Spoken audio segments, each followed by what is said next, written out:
رحمۃ اللہ وبرکاتہ۔ کیا ہم نے سوچا کہ بحیثیت انسان ہمارا مقصد زندگی کیا ہے؟ انسان کو اللہ نے پیدا کیا ہے، لہٰذا اس کی زندگی کا مقصد بھی اللہ تعالیٰ ہی بتا سکتا ہے۔ وہی زیادہ حقدار ہے کہ وہ انسان کو بتائے کہ اسے زندگی کیسے بسر کرنا ہے۔ جب انسان اللہ تعالیٰ کو پہچان جاتا ہے تو اللہ کی ذات اس کی زندگی کا مرکز اور محور بن جاتی ہے۔ وہ ایک ایسا انسان بن جاتا ہے جس کا جینا اور مرنا اللہ کے احکامات کے مطابق ہو جاتا ہے۔ اللہ کے لیے مرنے اور جینے کا مطلب یہ ہے کہ انسان کے تمام معاملات میں اللہ کا رنگ نظر آئے۔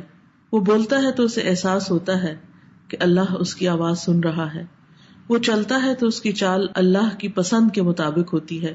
وہ لوگوں سے معاملہ کرتا ہے تو اسے یہ ڈر رہتا ہے کہ اگر میں نے ظلم کیا یا زیادتی کی تو اللہ مجھ سے ناراض نہ ہو جائے۔ اس کا لینا دینا، جینا مرنا سب کچھ اسی کے لیے ہو جاتا ہے۔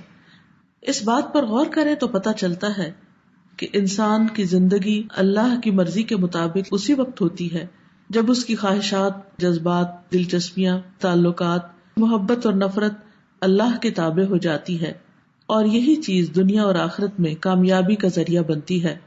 قرآن مجید میں اللہ تعالیٰ فرماتے ہیں، قد افلح من تزکا وذکر اسم ربہ فصلی، یقیناً فلاح پا گیا جس نے تزکیہ کر لیا اور اپنے رب کا نام ذکر کیا پھر نماز پڑھی۔ اللہ تعالیٰ سے دعا ہے کہ وہ ہمیں اپنی پسند کے مطابق زندگی بسر کرنے کی توفیق عطا فرمائے، پاکیزگی کا راستہ عطا کرے، اپنے ذکر اور بہترین طریقے کی نماز کی ادائیگی کی توفیق عطا فرمائے۔ السلام علیکم ورحمۃ اللہ وبرکاتہ۔